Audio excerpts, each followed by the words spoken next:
This is the last talk.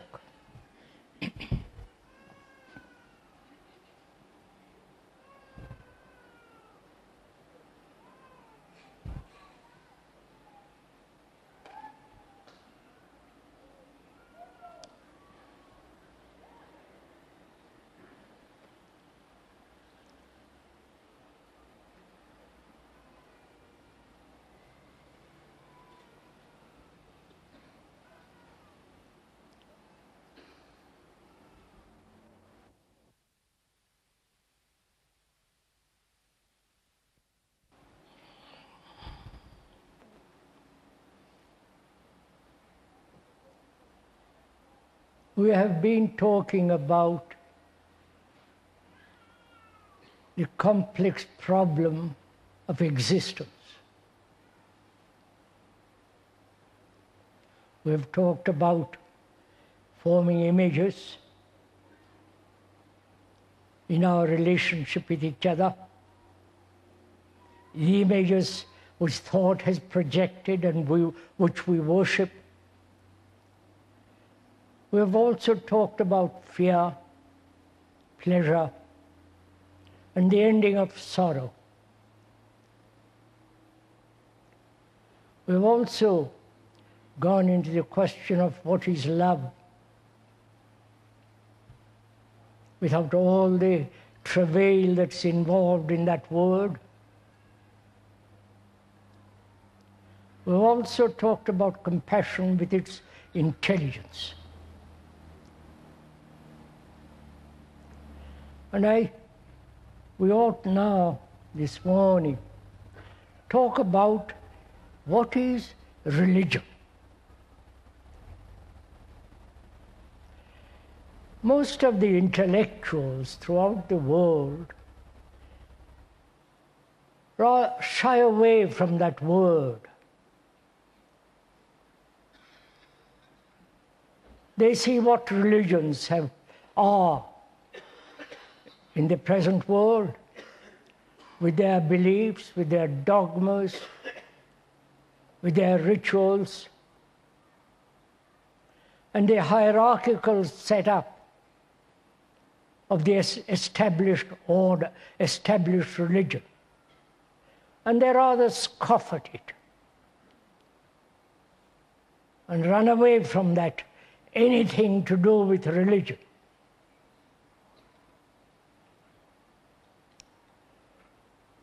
And as they get older and get very near that threshold called death, they begin to revert to their old conditioning.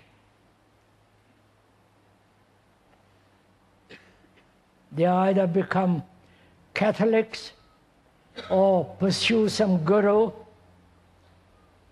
or trot off, if they have money, to India or to Japan.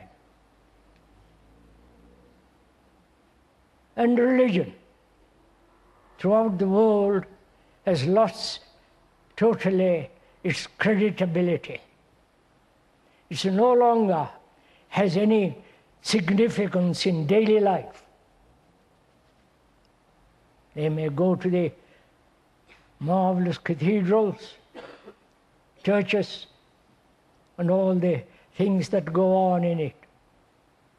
But their heart isn't in it. The more you examine, the more you criticize, the more one is aware of the whole content of all the religious structure, one becomes very skeptical, very doubtful of the whole business. And so the intellectuals will have nothing to do with it. And those who are not either be treated as romantically, emotionally, or something you go to be entertained.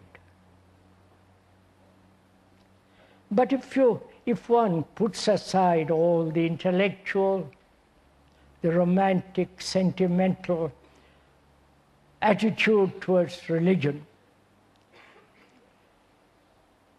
one can then begin to ask, not with any naivete, but with seriousness, in which is included doubt, one begins to ask, what is religion? Not the mere meaning of that word, the etymological meaning, but deeply, what is religion? Man, from the ancient of times, has always thought that there must be something beyond the ordinary daily life, the ordinary misery, confusion, conflict of daily life. And in his search, he has invented all kinds of philosophies, all kinds of created all kinds of images, from the ancient Egyptians and the ancient Hindus to modern times. But he always gets caught, apparently, in some kind of illusion. He begins to delude himself. And out of that illusion, he begins to create all kinds of activities.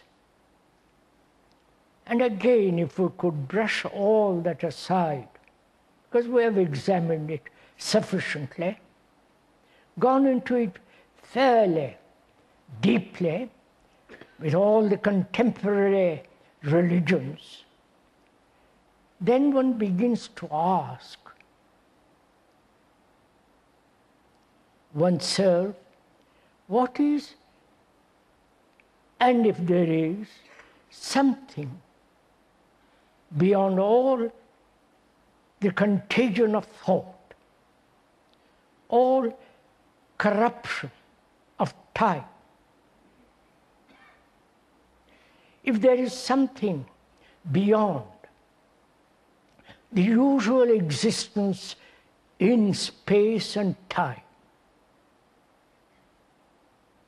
and if we begin to ask that of ourselves, how shall we set about it?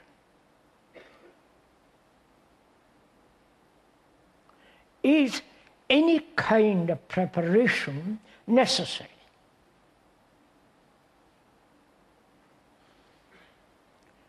Discipline, sacrifice, control, all that, certain period of preparation, and then advance. And we are asking ourselves, we are thinking together, if there is anything beyond, and if one does not hypnotize oneself, if when one is free from illusion,